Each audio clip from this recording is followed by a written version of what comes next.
Wrapper. Her stomach burned with hunger, yet her hands kept moving, scrubbing, carrying, obeying, because in that house rest was a luxury she had never known. Once they had called her the child we saved. Now they called her when something needed to be done or someone needed to be blamed. That morning the lender stood in the yard, his shoes clean, his voice sharp. Money was demanded. Shame followed. And then, like a knife sliding between ribs, the solution was spoken. Her. The word landed on Adora's chest and stole her breath. She looked from face to face, searching for mercy, but found only relief. Relief that the debt would be paid. Relief that it wouldn't be them. As thunder rolled above the village, Adora realized her life was being traded not for love, not for choice, but for silence. Before we go on, tell us where you're watching from and what time it is in your country. And if stories like this speak to your heart, don't forget to subscribe. Hunger came first, long before the shouting. It sat deep in Adora's stomach as she bent over the cracked floor, sweeping a house that never truly felt like hers. From dawn to dusk, she worked without complaint because in that home, kindness had an expiry date. She was no longer the girl they rescued. She was the burden they tolerated. When the moneylender arrived, his voice calm and merciless, the yard fell silent. The debt was called out in numbers too heavy for that poor household to carry. Excuses were offered, faces turned away. Then a different kind of answer was given, one that didn't involve money at all. Give him the girl. The words sliced through Adora's chest. She waited for someone to laugh, to protest, to say her name with love. No one did. In their eyes she saw relief, safety, freedom bought with her future. In that moment, Adora understood something painful and clear. Her life was about to be exchanged. Not because she was loved, but because she was disposable. Before we continue, tell us your country and local time in the comments. And if stories of justice and hope matter to you, remember to subscribe. Ket Thuk Fanwan. Tiep Tuk Yu Kau Viet Ju 1000 to 1200 to Theo Kui Jin. Fan 2. The girl who was taken in. Long before Adora learned what hunger truly meant, she learned what silence could cost. She was still small when the world first misplaced her, small enough that her feet barely reached the ground as she sat crying by the church gate, clutching a dust-stained wrapper and calling for names that never answered. People passed. Some slowed. Most didn't stop. It was Mama Tika, a widow with a loud laugh and tired eyes, who finally knelt and asked where the child's people were. Adora had no answer. Only tears. That day, Mama Tika led her home by the hand. The village clapped. Women nodded approvingly. Men said, "God will bless you." For a while it felt true. Adora was washed, fed Gary with milk, and given a corner of the room to sleep. She learned the names of the goats. She learned where the water pot stayed. She learned to say thank you even when her voice shook. But time has a way of changing names. At first, Adora helped because she wanted to. She fetched water, swept the yard, minded Ruth and Daniel when they cried. Mama Tika praised her in public, calling her my child. But as months turned to years, praise faded into expectation. Expectation hardened into command. By the time Adora reached her early teens, the house woke to her movement and slept after her last task was done. She became the first to rise, the last to rest. Every market day, before the sun fully lifted, Adora followed Mama Tika to the stall. They sold meat, goat, cow scraps for soup.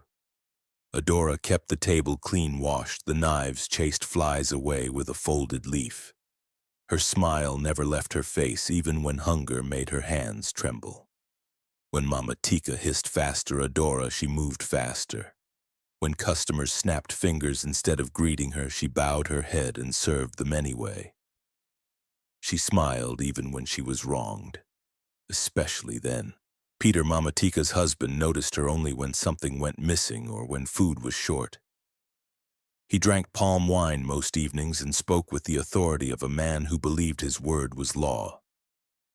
If Ruth spilled soup, Adora was blamed for distracting her. If Daniel lost his shoe, Adora was accused of carelessness. When food was served, Adora waited until everyone else had eaten. Some nights there was nothing left. "You eat too much," Peter once said, waving her away from the pot. She hadn't eaten since morning. Ruth and Daniel learned early what Adora's place was. They were not cruel all the time, children rarely are, but they absorbed the house's language quickly. "Why do you walk like that?" Ruth asked once, mocking her tired steps. Daniel laughed and ran away. Adora said nothing. She picked up the broom and kept sweeping. In Riverbend, kindness was often measured by how quiet your suffering was. Still, Adora did not let bitterness root in her chest. When customers overpaid by mistake, she returned the change. When an old woman dropped her basket, Adora ran to help without being asked. Once she stayed awake all night, cooling Ruth's fever with damp cloths, even as Mama Tika slept. In the morning, Mama Tika scolded her for moving slowly at the stall. No one thanked her. There were moments rare and fragile when Adora remembered the warmth of that first day, Gary with milk, a gentle hand on her shoulder. She held on to those memories the way some people hold on to prayer. But each year those memories felt further away, like a story she'd been told about someone else. The market was where the truth of her life showed most clearly. Traders knew her face, but not her name. Girl, they called her. Hey! She learned to answer quickly. She learned to lower her eyes when men stared too long. She learned that respect was not something you were given. It was something you survived without. On one particularly hot afternoon, as dust hung thick in the air, Adora paused to wipe sweat from her neck. Her stomach cramped sharply. She hadn't eaten since the night before. Mama Tika noticed the pause and clicked her tongue. "Do you think customers pay to watch you rest?" she snapped. "I'm sorry," Mama Adora said softly and bent lower over the table. That was the day the stranger came.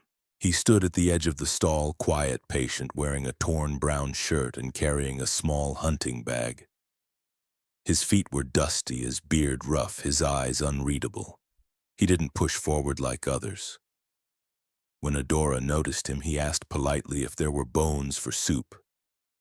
Mama Tika waved dismissively. "Take the small ones." Adora did more. She chose the best bones and, when no one was looking, added a small piece of liver.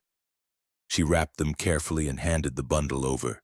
"Thank you," the man said, surprised. "It's nothing," Adora replied. "Eat and be strong. The bush is not friendly." The man nodded slowly. He introduced himself as Jonah. What Adora did not know, what no one in Riverbend knew, was that Jonah was not his real name. His real name carried weight, danger, and blood. He was hiding from a world that had taken his father and was still searching for him. He wore poverty like camouflage, silence like armor, and he had been watching Adora long before he spoke to her. He saw how she tied her wrapper neatly even when it was old. He saw how she refused extra coins that weren't hers. He saw how she lifted a widow's firewood without asking for payment. In a life filled with lies and weapons, Adora felt like clean water. That evening, chaos broke out at the market. A lantern fell during a heated argument. Dry cartons caught fire. Smoke rose thick and fast. People shouted. Someone screamed for water. In the confusion, a finger pointed. "Adora." She froze. "Me, I didn't touch it," she said, voice shaking. But markets are places where truth runs slower than rumor. By morning, the story had grown horns.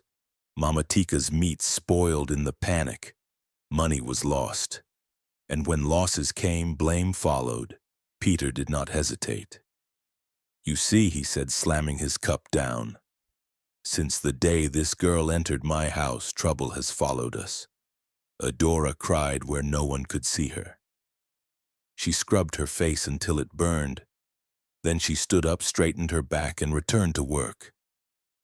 She had learned early tears were allowed, but only in secret. As the sun set over Riverbend, Jonah stood beneath the tall mango tree by the square, listening. He had known danger. He had known loss. But as he watched Adora move through the market with quiet dignity, something unfamiliar settled in his chest. He did not yet know that her kindness would soon cost her everything.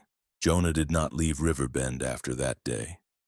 Not the way other hunters did, selling their catch, pocketing coins, and disappearing back into the bush. He stayed. From a distance. Sometimes he leaned against the mango tree near the market square, pretending to rest his feet.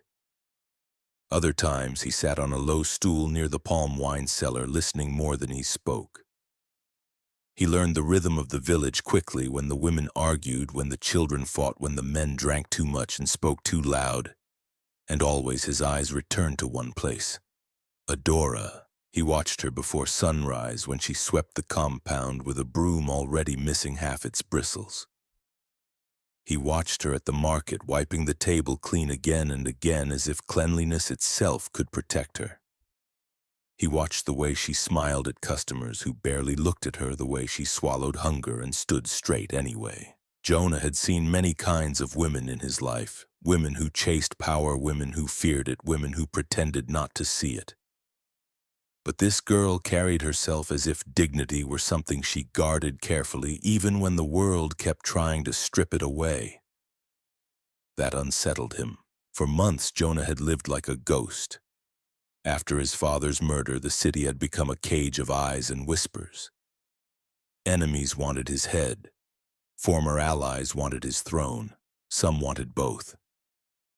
So he vanished, burned trails, broke patterns, erased the name Jabari from his mouth.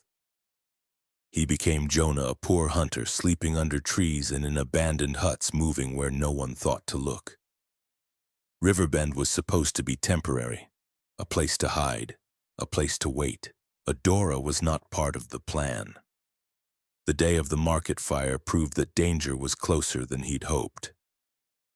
Jonah had seen the lantern wobble. He had seen the argument escalate.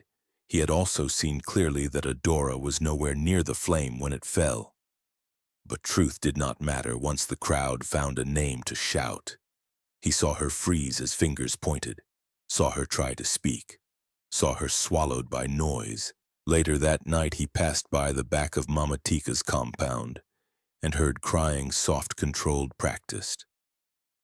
The kind of crying that knew it could not be loud. Jonah stood still, fists clenched, and forced himself not to step forward. Not yet, he told himself. Stay invisible.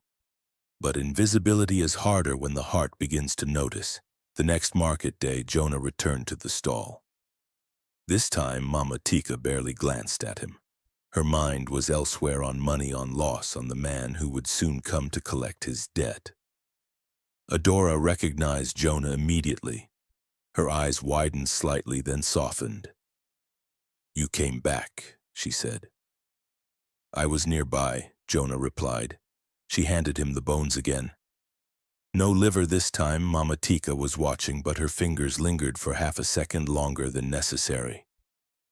Jonah felt it like a jolt. He wanted to say her name. He didn't know it yet. What is your name? He asked instead. Adora. The name settled somewhere deep in his chest. That evening, Jonah met one of his men at the edge of the bush. The man was younger, alert, dressed like a traveler. He kept his distance eyes scanning. She's the one you've been watching, the man said quietly. Jonah didn't deny it. Boss, the man continued, this village isn't as quiet as it looks. City men passed through 2 days ago, asking questions. Jonah's jaw tightened. Did they ask about me? They asked about a hunter who keeps to himself. That was too close. Jonah stared back toward the village lights, faint and scattered, toward Adora's world. A world that didn't know how close it was to something violent. She can't stay there, he said suddenly. The man frowned. Who? Jonah didn't answer. When the moneylender arrived the next day, Jonah was already nearby. He watched Mama Tika twist her scarf nervously. He watched Peter puff his chest and fail. He watched Adora scrub the table harder than necessary, her shoulders tense. Then he heard the words that changed everything. There is another way. Jonah felt it before Adora did, a shift in the air, sharp and wrong. The moneylender's gaze slid across the stall and stopped on her. Jonah followed that gaze and understood immediately. No, the proposal came smoothly wrapped in practicality. A poor hunter wanted a wife. The bride price would clear the debt. It all sounded reasonable until Jonah realized who the hunter was supposed to be. Him. For a brief moment, Jonah considered walking away. He could leave Riverbend that very night, disappear again, let the debt find another solution. But then he looked at Adora, at the way her hands stilled, at the way her eyes searched faces that refused to meet hers, at the way hope drained from her posture inch by inch. If he walked away now, the moneylender would find someone else. Or worse, keep returning.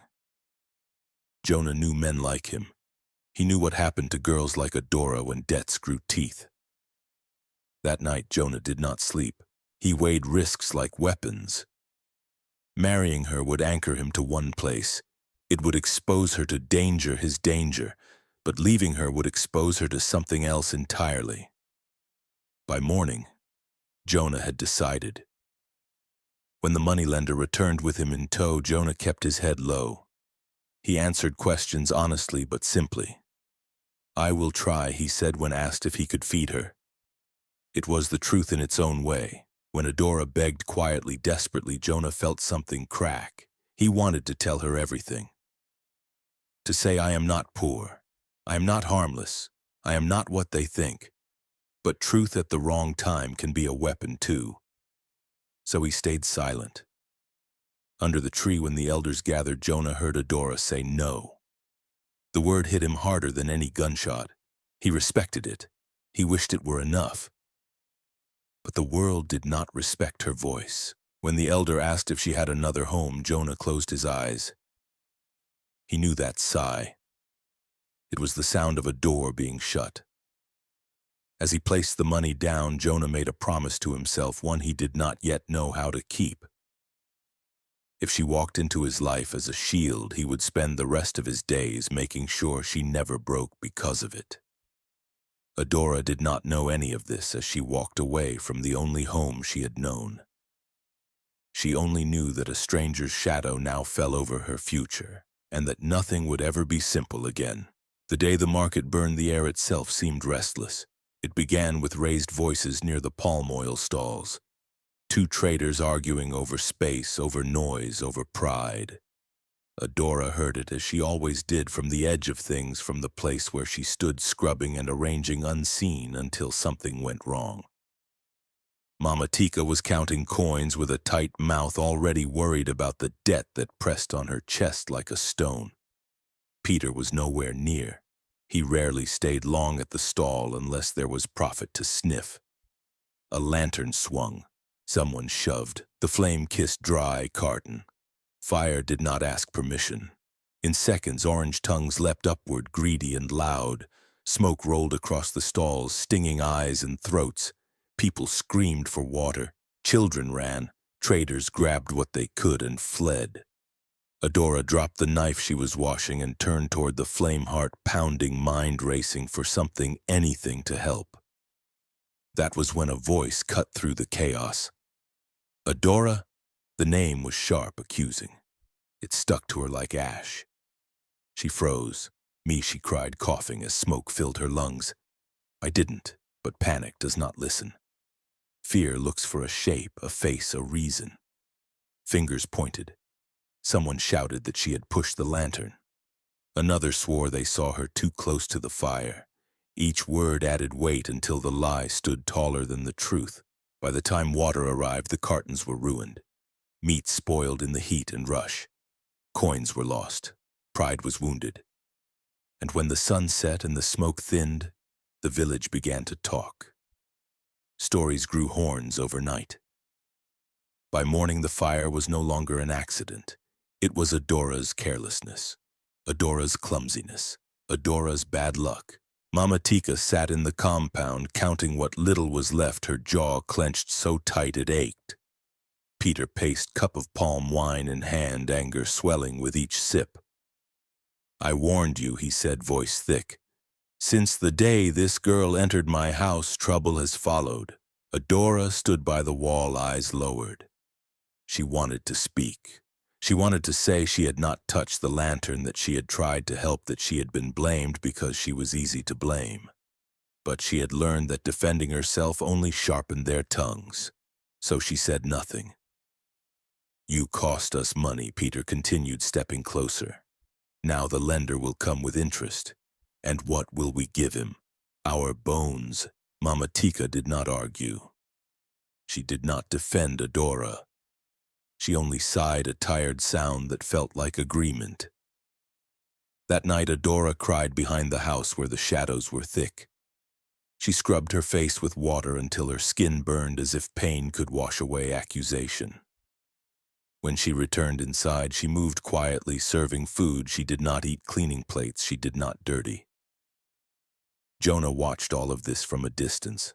He had seen fire before. He had set some himself in another life for reasons that felt heavier now. But this fire, this small, cruel blaze, left a mark deeper than ash. He saw the way the village turned, the speed with which sympathy dried up and blame found a home in Adora's name.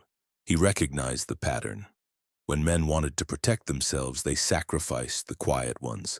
The moneylender arrived 2 days later, shoes clean despite the dustpan tapping against his ledger, as if keeping time with their fear.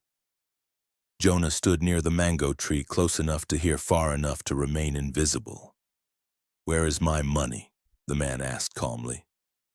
Mama Tika twisted her scarf. "The fire spoiled everything. Please give us 1 more week." The man smiled without warmth. "The fire did not burn my records." Peter stepped forward, chest puffed. "We will pay," with what the lender asked, glancing around the stall. The rusty scale, the scraps, Adora washing the table like it might erase the past. His eyes lingered on her. Jonah felt it then, that wrongness again. Like a blade sliding free of its sheath. "There is another way," the moneylender said softly. Mama Tika leaned in, hope flaring like a weak flame. "What way? There is a hunter in the bush," he replied, "poor but decent. He wants a wife. The bride price will clear the debt." Peter's eyes lit up. "Which wife?" The lender's pen stilled. His gaze returned to Adora. Her. The word fell heavy. Jonah saw Adora's shoulders tense, saw her hands tremble as she scrubbed harder. He felt anger rise fast, dangerous. For a moment he imagined stepping forward, tearing the ledger in half, ending the conversation with the kind of authority the man would recognize. But he stayed still. Because stepping forward would end his hiding, and stepping back would end her. That night the compound was thick with silence. Ruth and Daniel ate roasted ground nuts, watching Adora with wide eyes, sensing something had shifted. Mama Tika avoided Adora's gaze. Peter drank more than usual, already counting money that was not yet his. Adora sat by the back door, staring at the moon. She remembered the first day Mama Tika had brought her home. Gary with milk, a clean wrapper, a voice that called her child. She remembered nursing Ruth through fever, finding Daniel's lost shoe by the stream, waking before everyone else to make the house ready. She thought of all that and wondered quietly if her life was truly so cheap. In the morning, the moneylender returned with Jonah. He wore the same torn brown shirt, the same dusty sandals. He looked poorer than ever, like a man the wind might carry away. Peter looked him up and down and smirked. "So you want a wife, yes?" Jonah said. Mama Tika asked, "Can you feed her?" Jonah looked at Adora. Really looked. "I will try," he said. "I am not rich, but I will try." It was the most honest sentence he had spoken in years. Adora's heart pounded. "Mama, please," she whispered. "I do not know him. I do not love him." Peter waved her words away. "Love comes after soup." The decision was made with frightening ease. Drums were mentioned, elders named. The matter, they said, would be closed by noon. Adora walked to her corner of the room and packed her few things with shaking hands. She had no jewelry, no fine clothes, only a wrapper, a blouse, a small Bible, and a comb. She pressed them to her chest and cried into the cloth so no one would hear. Outside, the drum began to beat. It was not the drum of joy. It was the drum of a deal. Jonah stood beneath the tree as the village gathered, his face calm, his mind racing. He knew this fire would not be the last. But he also knew one thing with absolute clarity. If the world insisted on branding Adora with its cruelty, he would spend whatever power he had left making sure the flame never consumed her again. By midday, Riverbend had chosen entertainment over conscience. The drums beat steadily beneath the wide Ioko tree at the edge of the square, not with the wild joy of celebration, but with the firm, measured rhythm of agreement, of things decided without appeal. People arrived in clusters, curiosity pulling them along faster than sympathy ever could. Women adjusted their wrappers. Men leaned on walking sticks. Children climbed rocks for a better view. Adora stood apart, small and quiet, like a shadow that had slipped free of its owner. Mama Tika had dressed carefully that morning. A fresh headscarf. Powder brushed lightly over her face. She moved through the crowd, greeting elders with practiced smiles, as if this were any other public matter: grain prices, land disputes, a naming ceremony. Peter hovered nearby, chest lifted, already tasting relief. The debt would be gone. The shame would pass. Life would continue. Just not for Adora. The moneylender arrived last, as people like him always did. He wore white so clean it looked untouched by the dust beneath his feet. A pen rested between his fingers like a pointer, ready to underline the outcome. He greeted the elders with smooth respect and took his place as if he owned the shade itself. Jonah approached quietly, carrying a small bag. He did not look around. He did not smile. He bowed where it was expected and greeted where custom demanded. The bag held cola nut and dry gin, for the elders' symbols of peace, of consent, of tradition. The crowd watched closely, surprised by his composure. He did not look like a man begging for a wife. He looked like a man accepting a burden. Adora felt her heart thud painfully against her ribs. She stood where Mama Tika had told her to stand, hands clasped, eyes lowered. The red thread rested coiled on a plate nearby, waiting. She could hear whispers moving through the crowd like insects through grass. Poor girl. She's lucky someone wants her. At least she won't starve. Each word pressed down on her, flattening her voice before it could rise. The eldest man cleared his throat. The drum quieted. "We are gathered," he said, "to witness an agreement between families." Questions were asked. Formalities followed. Jonah answered when spoken to. His voice was steady, respectful. When asked if he accepted the girl as his wife, he said yes. The word echoed more loudly than it should have. Then the elder turned to Adora. "Child," he said gently, "do you accept this man as your husband?" Adora lifted her head. The crowd leaned forward. "No," she said. The sound that followed was not outrage. It was discomfort, the kind people feel when a truth interrupts their expectations. Peter stepped forward quickly. "She is shy," he said with a laugh that rang hollow. "She accepts." The elder frowned. "A girl's mouth is her own." Before Adora could speak again, the moneylender intervened smoothly. "The family has spoken," he said. "She is under their roof. They decide." The elder looked back at Adora, his eyes soft but tired. "Do you have another house to go to, child?" Adora swallowed. The question cut deeper than any insult. "No, elder," she whispered. A sigh moved through the elders like wind through dry leaves. "Then let us not delay," the eldest said. "The sun is waiting." Jonah opened his bag and placed the money on the mat. It was wrapped neatly in clean cloth. Peter counted it once, then again, his fingers trembling. Mama Tika's eyes shone relief washing over her face in a way that made Adora's chest ache. The elder spoke a blessing, short, practical, almost weary. Someone tied the red thread around Adora's wrist. A few women hummed a wedding tune, their voices thin and uncertain, as if even they knew this was not joy. It sounded like a door closing. Jonah looked at Adora then, not as property, not as a solution, as a person standing at the edge of something irreversible. He saw the anger she did not voice, the fear she refused to show. He knew she hated him in that moment. He accepted it. When the sun softened, Jonah stepped closer. "We should go," he said quietly. "The bush road is long." Adora picked up her small bag. She did not look back. They walked past the stream where children once played, past the shrine with red cloths fluttering on a stick, past the school field where boys kicked a plastic ball and shouted her name, not kindly. As dusk settled, the road narrowed and the trees thickened. The village noise faded behind them, replaced by insects and wind. Adora shivered as the air cooled. Jonah removed his old jacket and offered it. She shook her head. He did not insist. After a few steps, he draped it gently over her shoulders without touching her skin. "The night is not your friend," he said. She did not remove it. The hut stood low and lonely, built for a man who came and went. Inside there was a mat, a small stove, a corner for tools. Jonah set water to boil, opened a bag of gari, stirred carefully.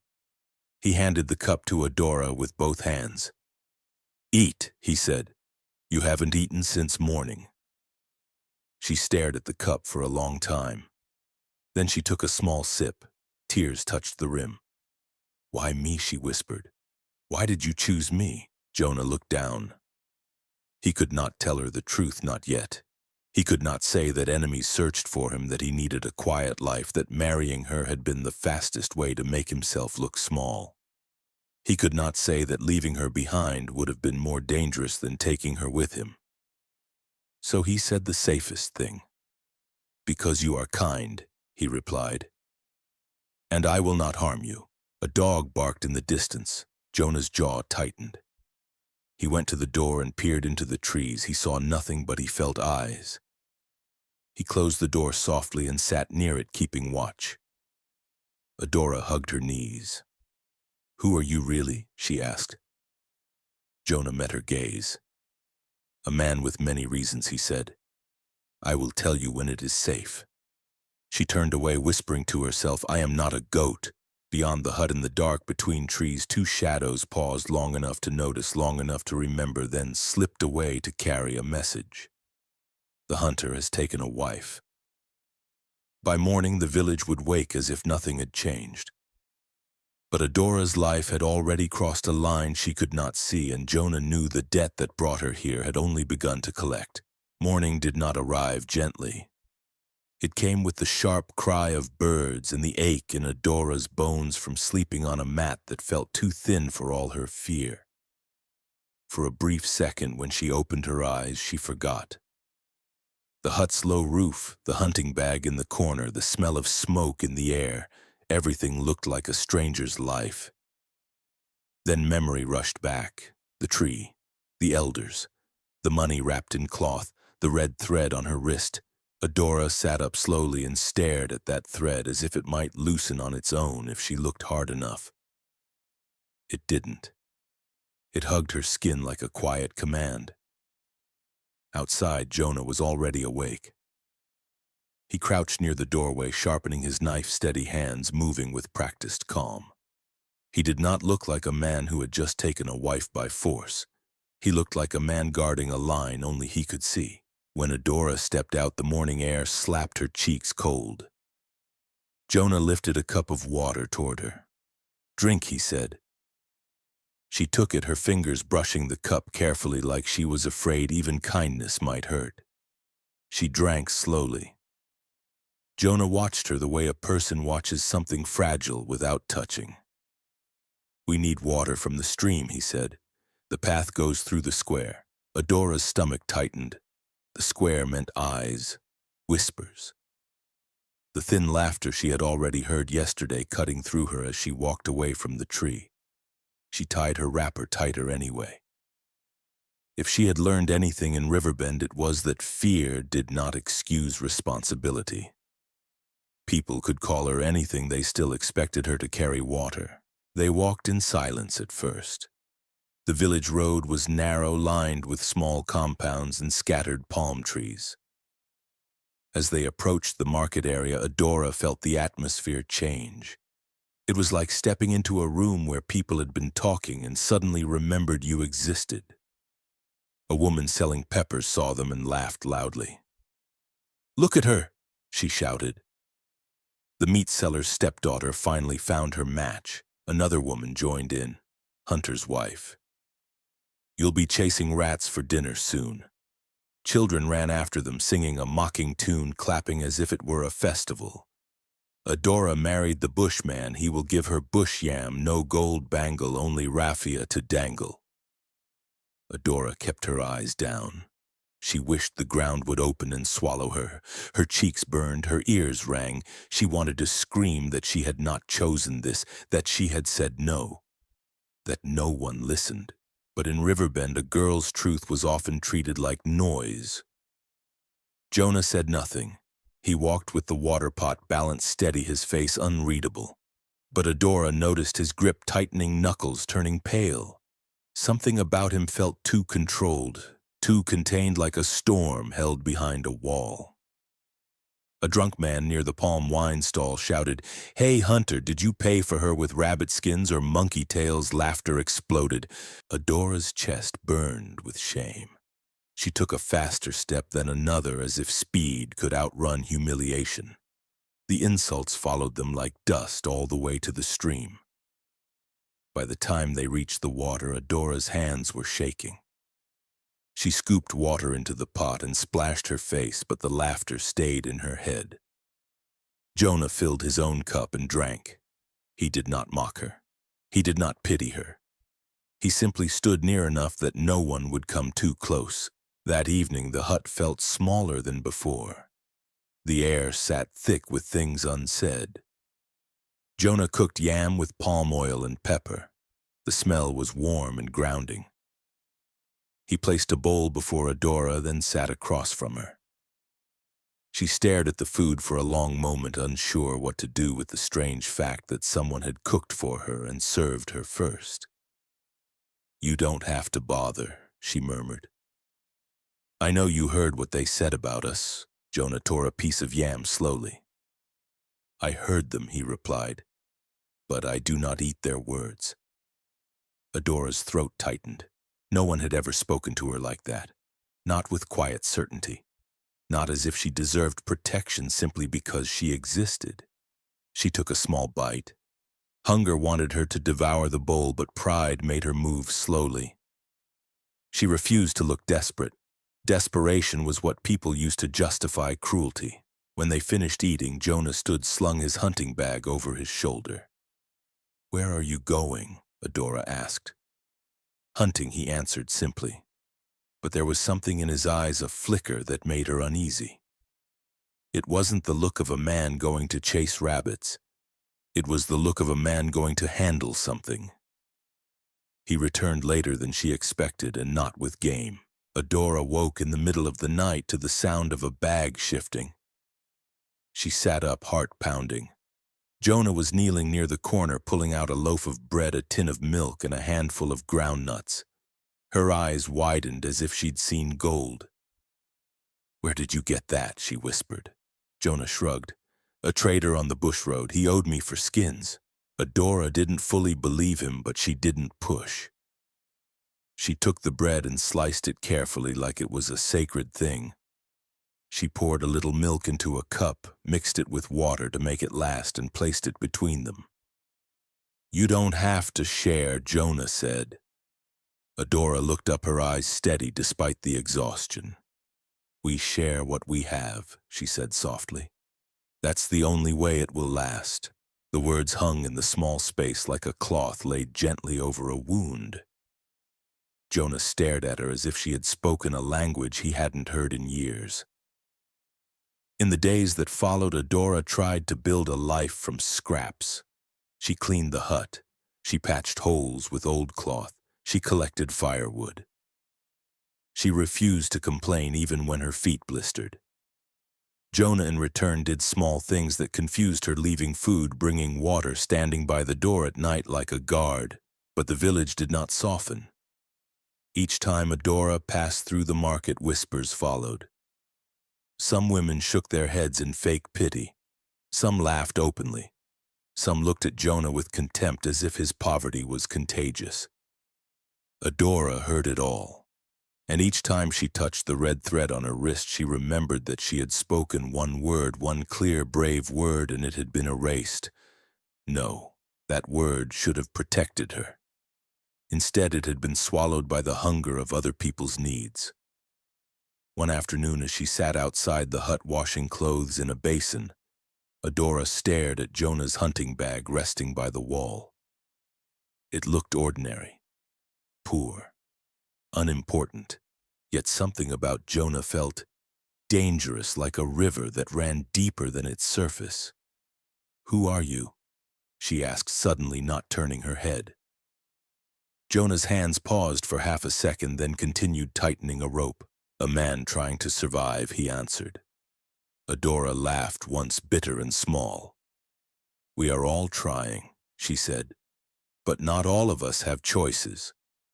Jonah did not reply, and in the bush beyond their hut, unseen eyes watched the smoke rise from their cooking fire, marking the location with quiet patience. Riverbend thought Adora had been sold to nothing. They did not know she had been tied to something powerful, something hunted, something that would not stay quiet for long. Adora learned quickly that leaving a place did not mean the place left you. Each step away from the hut felt like pulling a thorn from her foot, sharp, necessary, and never clean. The first morning, she decided to walk back toward the village alone. Her hands shook as she tied her wrapper. Jonah had already warned her. "The market is not always safe," he said, his voice calm but weighted. "I will be careful," she replied, forcing steadiness into her tone. She needed salt, a little palm oil, something to make the hut feel less like exile. Jonah watched her go, standing at the edge of the path until she disappeared from view. He did not follow, not visibly. The road to Riverbend was narrow, carved by years of bare feet and tired burdens. Adora walked with her head down, eyes scanning the ground. She remembered this road well, the stones that bruised the heel, the bend where children liked to throw pebbles at lizards, the palm tree that leaned like it was tired of standing. When she reached the market, the noise hit her first. Voices layered over one another, laughter bursting in places it shouldn't. She felt it then, the shift. Conversations slowed, heads turned. It was the same square she had known for years, yet it no longer belonged to her. She found an empty spot near the yam sellers and laid out the small bundle Jonah had given her, rabbit meat neatly cut. She arranged it carefully, the way she had always done. For a moment, people passed without comment.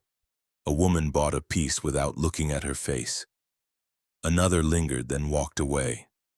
Adora told herself that quiet was good. Then she heard a familiar voice. "Well, look who has come back." Mama Tika stood at her old stall, arms folded, Ruth and Daniel flanking her like shadows.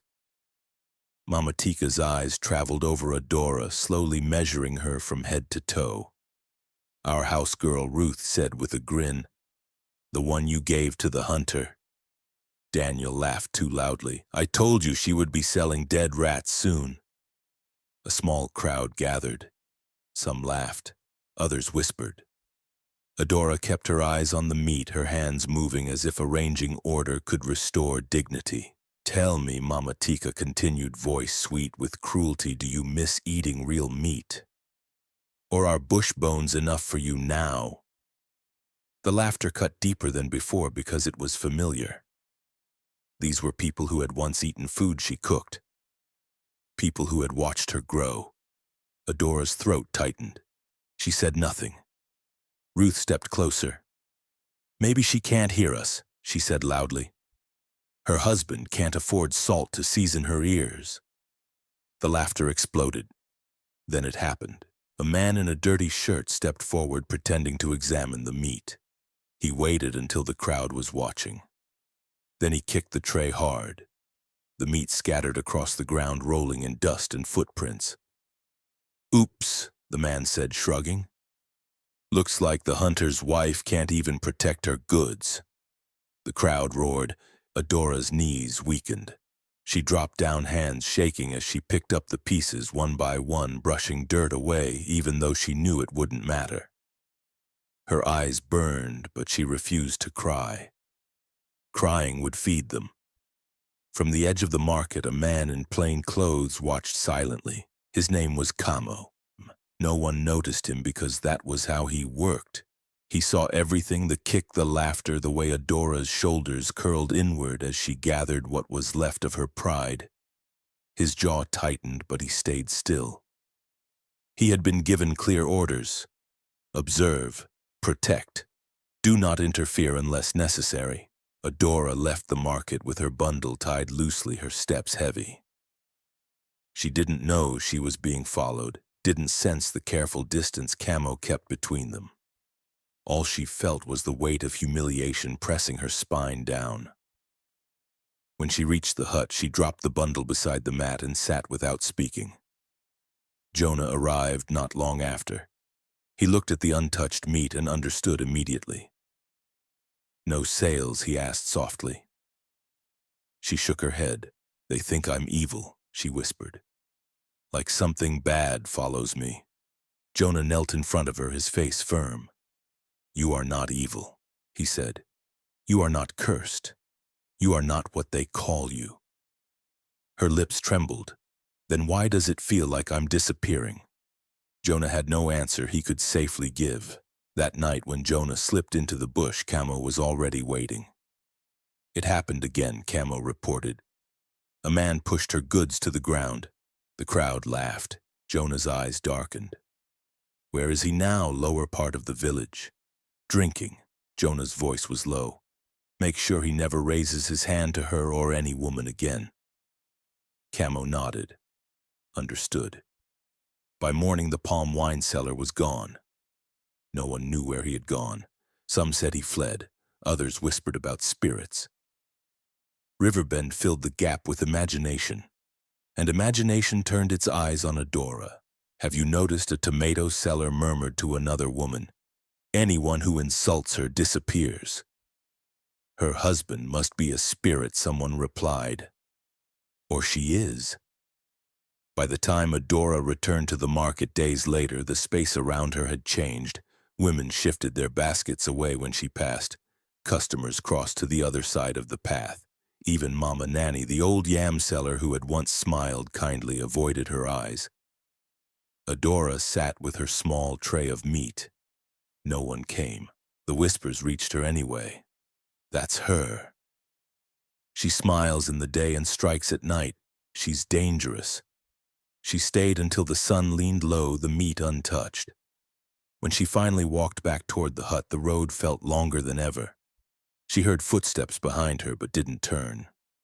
Fear told her it was another insult waiting to land. It was Camo. He stayed back, invisible as ordered, watching her shoulders slump under a burden no one should carry alone. When she reached the hut, Jonah was waiting. He saw her empty hands. Her red eyes. "Adora," he said gently.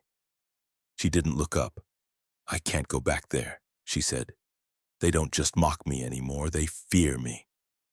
Jonah's jaw tightened. He wanted to end it, to reveal himself, to crush the rumors with truth and power. But truth would bring danger. And danger would find her first. "You are not cursed," he repeated. "They just don't understand." "And who are they talking about then?" she asked suddenly. "Who are you really, Jonah?" He held her gaze for a long moment, then looked away. "I'm just a man trying to keep you safe." The words stayed with her long after he left the hut that night.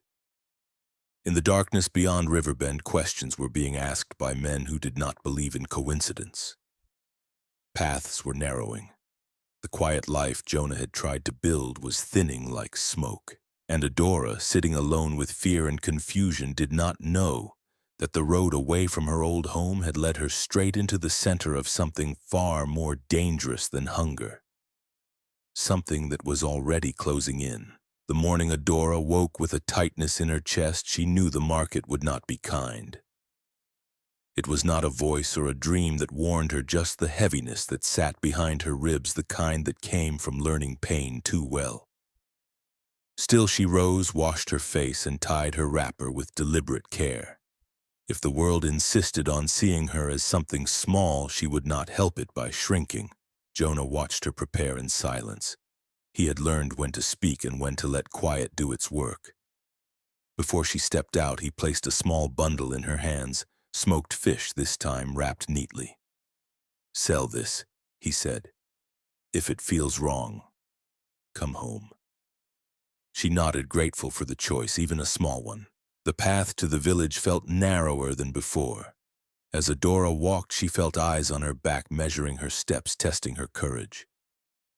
The rumors had settled into the soil now, whispered from mouth to mouth until they sounded like truth. When she reached the market square, the noise dimmed, not completely, but enough for her to notice. She took her usual place near the yam sellers and arranged the fish carefully. The smell was strong and honest. It reminded her of better days when work meant dignity instead of danger.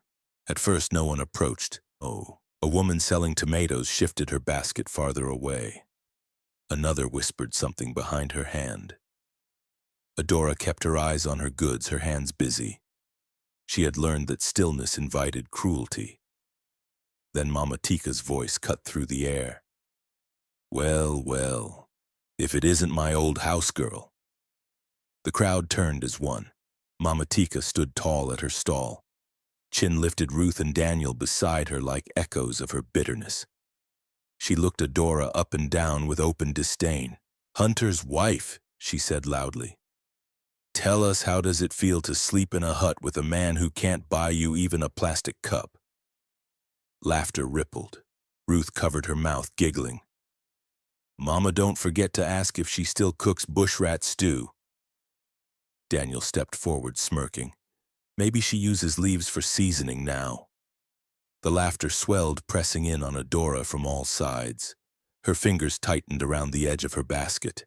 She tried to move past them, but Mama Tika blocked her path. "Wait," she said sharply. "Before you run away, answer something for us." The market quieted. This was a performance now.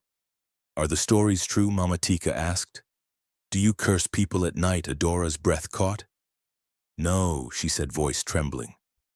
"I don't." "Oh, please," Mama Tika cut in. "We all saw what happened to the palm wine seller after he touched your meat, and my scale broke after I scolded you. You can fool others, but not me." Whispers rose like insects. "She's a witch. Dangerous. Don't let her touch your goods." Adora felt the words like stones striking her skin.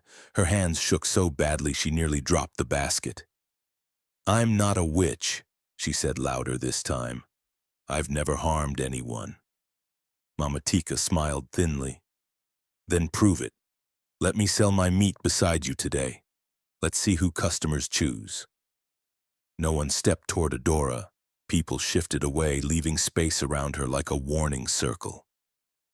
The humiliation pressed down until it felt impossible to breathe. She lowered her head, her vision blurring. She turned and walked away. The road back to the hut felt endless. Every step echoed with laughter. She could not escape. She did not see the man following her at a careful distance, nor the way his eyes scanned the path ahead and behind. When Adora reached home, Jonah was sharpening his knife outside. He looked up and saw her face, red-eyed, drawn tight.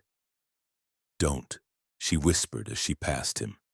She dropped onto the mat inside, curling inward. Jonah followed, kneeling beside her. "Tell me what happened." She shook her head. "It doesn't matter. I can't go back there. They don't just mock me anymore. They fear me." Jonah's jaw tightened.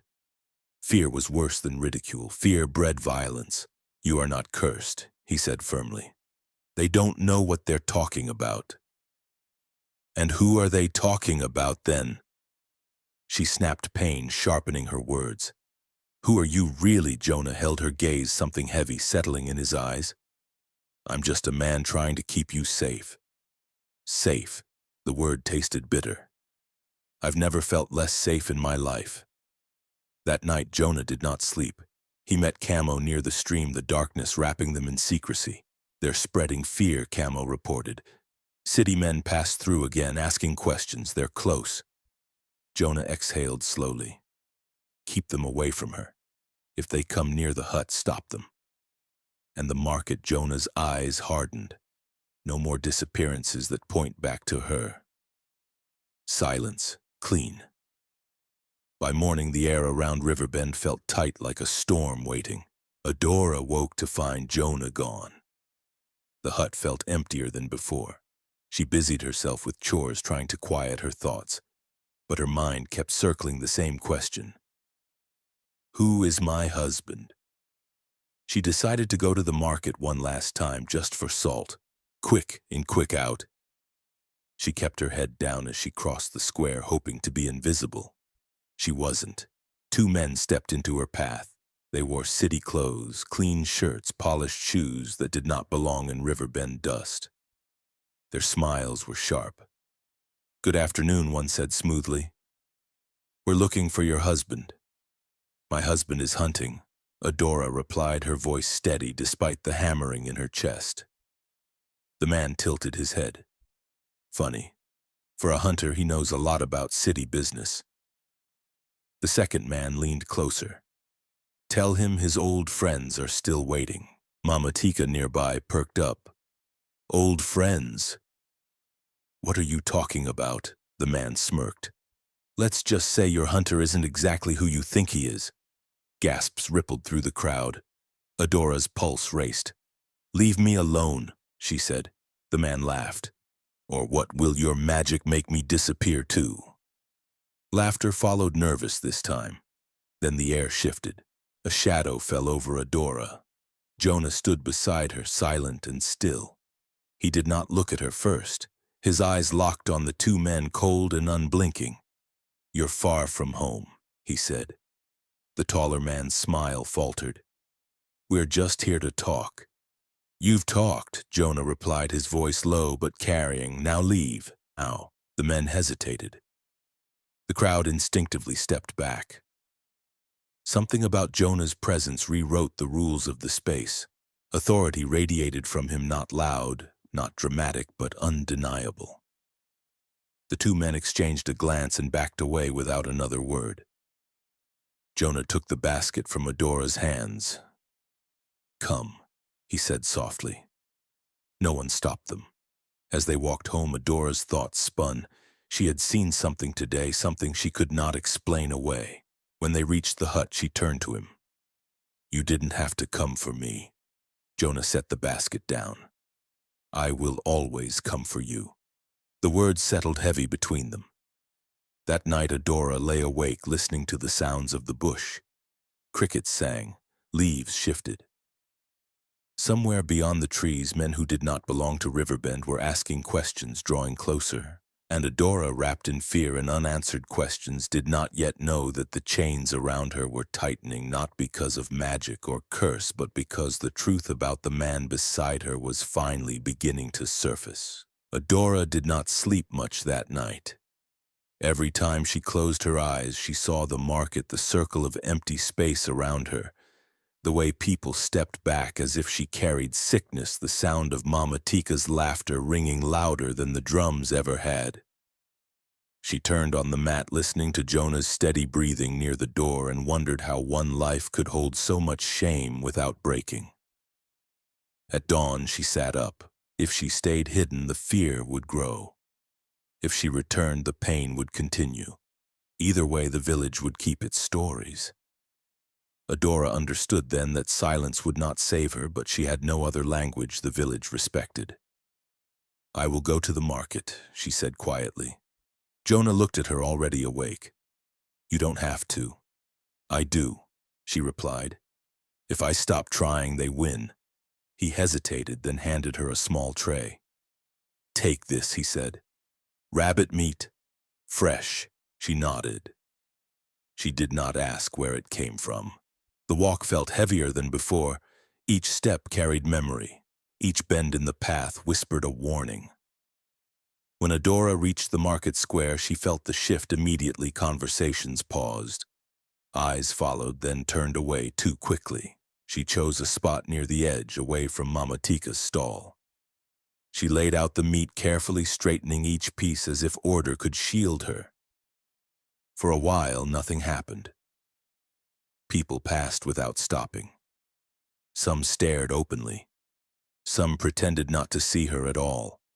Adora told herself to breathe. Then Mama Tika noticed her. Well, if it isn't bravery, she called out loud enough for half the square to hear.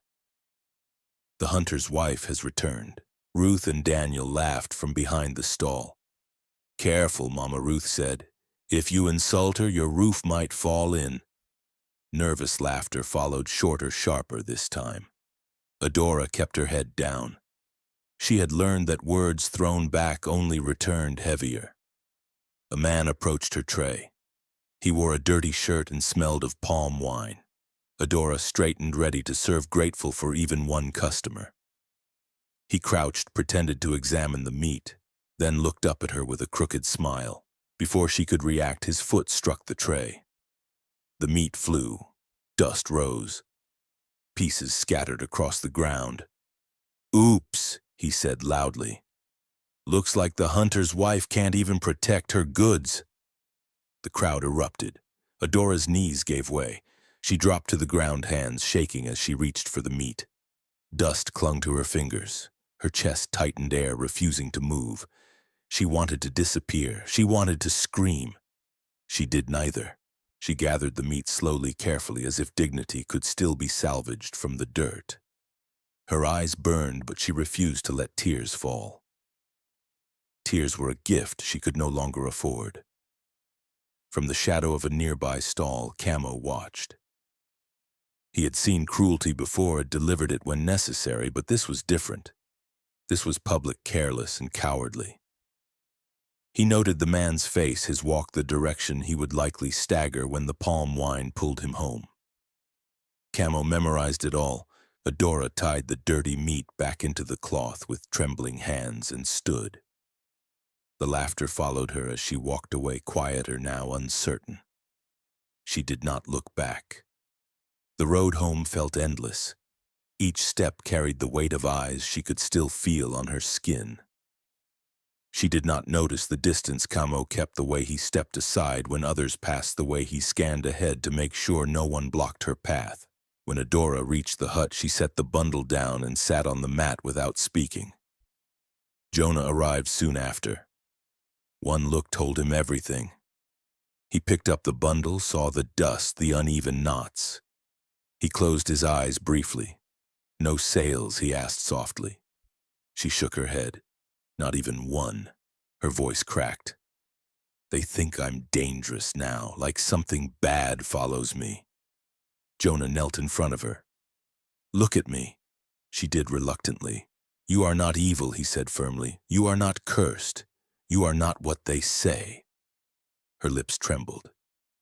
Then why does it feel like I'm fading, like I'm becoming something they can push and scatter? Jonah had no safe truth to offer. That night he met Camo at their usual spot beyond the stream. It happened again, Camo said. A man kicked her tray. The crowd laughed. Jonah's eyes darkened. Where is he now? Lower part of the village. Drinking. Jonah's voice was cold. Make sure he never raises his hand to her or any woman again. Camo nodded. Understood. By morning, the palm wine cellar was gone. No one knew how. No one asked too loudly. Some said he left town before dawn. Others whispered that spirits dragged him into the bush. By afternoon, the story had grown teeth. Did you hear a woman selling tomatoes? Whispered. He insulted the hunter's wife and now he's vanished. Another crossed herself. and Mama Tika's scale broke after she mocked her. A third leaned in. She's not just a poor girl, she's dangerous. Fear settled into the market like a fog. When Adora returned days later, she felt it immediately. Women shifted their baskets away from her path. Customers crossed to the other side of the square. Even Mama Nanny, the old yam seller who once smiled kindly, avoided her eyes. Adora sat with her small tray. No one came. She stayed anyway. Whispers floated toward her, sharp and cutting. That's her. She smiles in the day and strikes at night. Her husband must be under her spell. Adora's hands shook as she cut a small piece of meat, pretending to be busy. She sat until the sun leaned low and the shadows stretched long. When she finally rose to leave, the tray was still full. The walk home felt longer than it ever had. She heard footsteps behind her but didn't dare turn. Fear crawled up her spine. It was Camo again, keeping his distance, his presence a silent shield she never knew existed. When Adora reached the hut, Jonah was waiting. No sales, she said quietly. He took the tray from her hands and set it down. He saw the tears gathering the way she fought them back. Adora, he said gently, you are not disappearing. They are shrinking away from what they don't understand. She laughed softly without humor. And who are they talking about then, Jonah? Because it doesn't feel like me anymore. Jonah looked away. That night far beyond Riverbend, men in city clothes questioned a trader about a hunter living near the bush.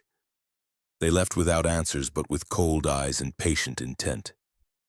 By morning their path would turn toward Riverbend, and Adora, sitting in a hut that felt both safer and more dangerous than anywhere she had known, did not realize that the kicked tray in the market had tipped more than meat into the dust. It had tipped the balance. And nothing in Riverbend would remain the same. Riverbend woke the next morning wearing a different face. Nothing looked changed. The same dusty paths, the same stalls creaking open, the same women balancing baskets on their heads.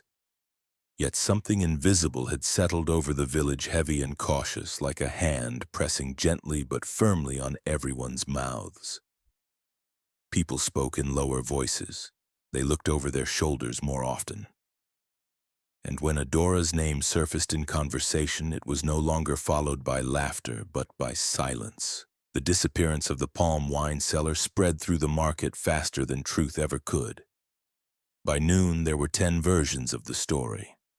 Some said he fled after gambling debts caught up with him. Others swore he had been dragged into the bush by spirits angered by his disrespect. A few braver or more foolish than the rest whispered that the hunter's wife had done something unspeakable in the night. Adora heard none of this directly. She stayed inside the hut that day, scrubbing pots that were already clean, rearranging items that did not need order. Her body moved automatically, but her mind drifted through the market she no longer felt safe entering. Each sound outside made her flinch. Each silence felt like accusation. Jonah watched her quietly. He saw how her shoulders stiffened when footsteps passed near the hut. He saw how she paused mid-task, as if listening for a name being spoken too loudly. He recognized the signs. Fear did not always scream. Sometimes it settled in and refused to leave. By late afternoon, Jonah stepped outside and met Camo near the tree line. The village is talking, Camo reported. Not loudly, but enough. Jonah nodded. About her? Yes. Jonah exhaled slowly. We said no signs, no links. There were none, Camo replied. Clean. Quiet. Jonah stared toward the village. Fear doesn't need proof, he said. It only needs timing. That evening, Adora finally spoke what had been sitting heavy on her chest. I don't think I should go back to the market, she said, eyes fixed on the floor. Jonah turned toward her. You don't have to. It's not that, she replied softly. It's not mockery anymore. It's distance. People look at me like I'm something else. Jonah said nothing. They move away, she continued. Even the ones who were kind before. It's like there's an invisible wall around me. Jonah stepped closer, careful not to crowd her. You are not what they think. Adora looked up, eyes shining with held-back tears. Then why does it feel like I'm being erased? The question landed between them, heavy and unanswered. The next market day, Adora stayed away. She watched the sun rise, watched it climb, watched it fall again without stepping onto the road. Part of her felt relief. Another part felt like she had surrendered something vital. Work had always been her shield. Without it, she felt exposed. Jonah left early that morning, returning with smoked fish and bread. He said little about where he went or whom he met. Adora no longer asked. In the village, the stories continued to grow. A woman selling cassava leaned toward another and whispered, "Did you notice anyone who insults her suffers?" Another shook her head.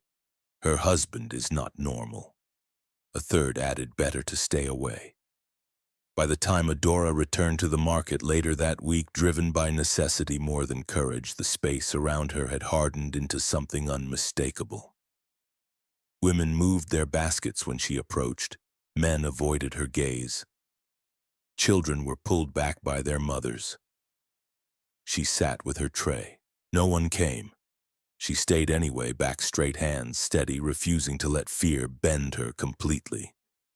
The whispers floated around her like insects she could not swat. That's her. She prays at night. She makes people disappear. Adora felt each word like a thread tightening around her chest. She focused on her breathing, on the weight of her body on the stool, on the fact that she was still here. When the sun dipped low, she gathered her things and walked home alone. Halfway down the road, she heard footsteps behind her. Her heart leapt. She did not turn. In truth, it was Camo again, keeping his distance, following Jonah's strict instructions. He watched the way her shoulders curled inward, the way she quickened her pace without realizing it. Back at the hut, Jonah was waiting. "No sales," she said quietly. He nodded. "I know." She looked at him, then really looked, at the lines in his face that hadn't been there before, at the tension in his shoulders. "You knew," she said. "You knew it would get like this." Jonah hesitated. "I knew it might. And you let me walk into it anyway." He met her gaze. "I didn't know how else to keep you safe." The words stung more than comforted. That night, Jonah did not sleep. He met Camo and two other men farther into the bush. Voices were low. Decisions were weighed carefully. Riverbend was no longer invisible. Too many questions were being asked. "They've been to the yam cellar," one man reported, "and the palm oil trader, asking about a hunter." Jonah's eyes hardened. How close, closer than before? Jonah nodded once. Then it's time to tighten the circle. Back in the hut, Adora lay awake, listening to the sounds of the night. Crickets sang. Leaves rustled. Somewhere far off, a branch snapped. She touched the red thread on her wrist. For the first time, she wondered if marriage had not only taken her from one prison to another, but into the center of something far more dangerous than hunger or shame. The next morning, a knock came at the door. It was not the soft knock of a neighbor or the careless thud of a child. It was firm, deliberate. Jonah was already on his feet. "Stay inside," he said quietly. Adora's heart hammered as she pressed her palm against the mat. Jonah stepped outside and closed the door behind him. Two men stood there. They wore city clothes, clean sharp, out of place. Their eyes were hard. Measuring. "We're looking for a man called Jonah," one said smoothly. Adora held her breath. Jonah tilted his head slightly. "You found him." The man smiled without warmth. "We hear you're new here." "I keep to myself," Jonah replied. The second man stepped closer. "We're looking for someone else," he said. "A man named Jabari." The name slid into the air like a blade. Inside the hut, Adora's heart skipped painfully. Jonah's face did not change. Never heard of him? The first man leaned in. If you see him, tell him the debt for his father's life isn't paid. Something flickered in Jonah's eyes. Rage, grief, memory gone as quickly as it came. I don't deal in other people's debts, Jonah said evenly. The men studied him for a long moment, then turned away. Jonah stood watching until they disappeared down the path. Only then did he return inside. They were looking for someone else, he said calmly. Nothing to worry about. Adora stared at him, her mind racing. You knew them, she said. Jonah avoided her eyes. No. The lie sat between them like a crack in the floor, small but dangerous. That night, as Adora lay awake, she understood something with chilling clarity. The fear surrounding her was not born from superstition. It was orbiting her husband. And whatever Jonah was hiding, it was no longer content to stay buried. Riverbend had learned to fear her name. Soon it would learn why. After the city men left, the hut did not feel like a home anymore. It felt like a waiting room. Adora tried to return to routine, sweeping the dirt floor, rinsing cups, folding her wrapper, boiling water, because routine was the only thing she knew how to trust. But each task now carried a thin tremor beneath it, as if her hands had learned a new language, suspicion. Jonah moved differently too. His quiet had always been heavy, but now it was sharpened. He checked the path before stepping outside. He listened longer than he spoke. When a bird startled from a branch, his eyes lifted as if expecting something worse than wings. Adora watched him and felt the question in her chest expand. Who are you? She tried to ask it again that same evening when the sun leaned low and the hut was wrapped in orange light. Those men, she began carefully, they weren't traitors. Jonah kept his gaze on the knife he was wiping. No. They weren't here for fish or palm oil, Adora continued. No, she swallowed. They said a name. Jabari. Jonah's hand paused for half a heartbeat.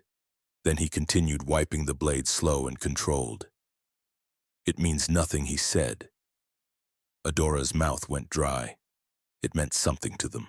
Jonah looked up, then his eyes steady. Adora, he said, voice low, some names carry trouble.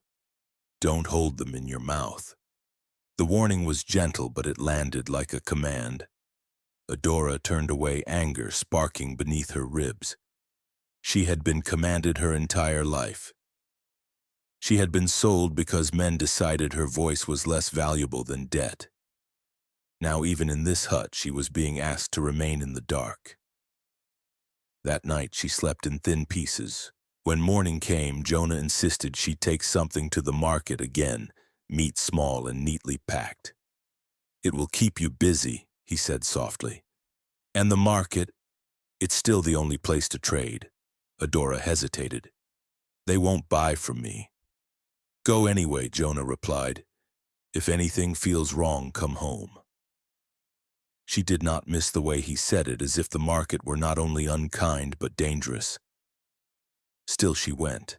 The heat that day was heavy, pressing down on Riverbend like a hand. The market was alive with noise, but beneath the surface tension moved. Adora sensed it immediately. People whispered more than usual. Heads turned quickly. Conversations ended when she approached. There she is, someone murmured. The hunter's witch. Adora ignored them and set up her tray near the edge, far from Mama Tika. She arranged the meat carefully, her fingers steady only because she forced them to be. Then Mama Tika appeared anyway, as if cruelty had a scent and Adora's presence drew it. Well, look who is brave enough to show her face again, Mama Tika called. Ruth giggled. Daniel smirked. Tell us, Mama Tika continued, voice loud and sweet, have you started casting spells on your husband too? Or is he already a spirit in disguise? Some people laughed, but the laughter was cautious. Fear had changed the flavor of mockery. Adora tried to turn away. Two men stepped into her path. Her breath caught. The same city men. They stood too close, smiling like blades. One glanced at the crowd as if making sure the market itself was watching. "We just want to ask a question," he said casually. "Where's your husband?" Adora's heart thudded painfully. "He's hunting," she answered, voice tight. The second man leaned closer. "Funny," he said. "For a hunter, he seems to know more about city business than bush traps." Mama Tika's eyes widened with curiosity. "City business? What are you talking about?" The first man's smile deepened. "Let's just say your hunter isn't exactly who you all think he is." Gasps rippled, whispers rose like a swarm. "Is he hiding? No wonder she's strange." Adora's mouth went dry. "Leave me alone," she said, voice shaking. The man laughed. "Or what, will your magic make me disappear too?" Nervous laughter followed. Then someone shouted from the back, "Careful before she turns you into a goat." Adora's cheeks burned. She turned to push past them, and Jonah was there. He appeared so quietly it felt like the air itself had summoned him. His presence dropped into the market like a stone into water, spreading silence outward. He did not look at Adora first. His eyes locked on the city men, cold and unblinking. "You're far from home," Jonah said slowly. The taller man tried to smile. "We're just here to talk." "You talked," Jonah replied, voice low but carrying. "Now leave." The other man stepped forward, testing him, or what Jonah did not answer with words. He took one slow step forward. It wasn't aggressive, it wasn't loud, but it carried something the entire market felt: authority, discipline, a kind of power that did not need to shout to be obeyed. People instinctively stepped back. Even Mama Tika fell silent. The city men glanced around as if measuring the space and realizing it no longer belonged to them. Their smiles cracked. Without another word, they turned and walked away. Jonah watched them until they disappeared between stalls. Only then did he turn to Adora. Her eyes were wide, not just with fear, but with the unsettling feeling that she had just seen a hidden face of the man beside her. A face that did not belong in Riverbend. Without speaking, Jonah picked up her basket. He held it like it mattered, like she mattered. "Come," he said gently. Adora followed him out of the market. No one stopped them. No one even whispered. The road home felt unreal, as if the ground itself had shifted. When they reached the hut, Adora finally broke the silence. "You lied to me," she said, voice low. Jonah's shoulders tensed. "About what?" "About them. About that name." Her eyes burned. "You knew what they meant. You knew why they were here." Jonah set the basket down slowly. His jaw tightened. "I told you not to hold that name in your mouth." Adora laughed bitterly. "You're still commanding me." Jonah's eyes flashed with something: pain, frustration, guilt. "I'm trying to keep you alive." The words made Adora freeze. "Alive?" She stared at him, her mind racing. "What are you talking about?" Jonah looked away as if searching for the safest lie. "The world is bigger than this village," he said quietly. "Some problems follow people. And you brought those problems here," Adora whispered. Jonah didn't deny it. That was the loudest answer of all. That night, Adora sat outside the hut, staring at the dark line of trees.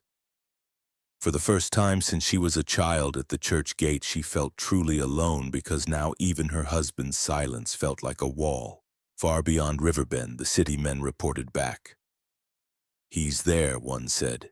"He's hiding under a poor name. And he has a wife," the other added. A pause. "A weakness," the first man finished, voice cold. In Riverbend, Adora did not know those words had been spoken. But she felt the shape of danger anyway, hovering close. Jonah sat by the door as he always did, but his shoulders looked heavier than before. The hut was quiet, yet the air felt crowded with unseen footsteps. Adora touched the red thread on her wrist and realized something that made her stomach turn. She had been sold to a poor hunter. But the name Jabari did not sound poor. It sounded like a storm. And storms did not come without wreckage. The market woke early that morning, but it did not wake easy. Heat pressed down on Riverbend before the sun climbed high, turning the air thick and restless. Adora felt it the moment she stepped outside, the sense that something was waiting. Not hope, not kindness. Something sharp. She had not wanted to go back to the market. Every instinct in her body begged her to stay inside the hut, to keep to the shadows where rumors could not reach her. But salt was finished. Oil was low. And more than that, a stubborn part of her refused to disappear quietly. Jonah watched her prepare without speaking. "Be careful," he said at last. She nodded. "I always am." They both knew that wasn't enough anymore. The square buzzed as usual when Adora arrived, women calling prices, men arguing over measures, children darting between stalls. Yet beneath it all, tension stretched like a wire pulled too tight. Conversation slowed as Adora passed. Eyes followed. Some held fear. Others held curiosity sharpened into cruelty. She chose a spot near the edge and set down her small bowl of meat. She had learned not to expect customers. What she did not expect was the way silence crept toward her step by step, until the noise of the market seemed to bend around her space. "She's here," someone whispered. "Watch your goods." Adora pretended not to hear. Mama Tika arrived moments later, as if summoned by the scent of humiliation. She stood tall behind her stall arms, folded lips curved in a smile that carried no warmth. "Well, look who hasn't vanished," she called. "I thought maybe the spirits had finally claimed you." A few nervous laughs followed. Ruth leaned forward. "Careful, Mama. If you insult her, you might be next." This time the laughter died quickly.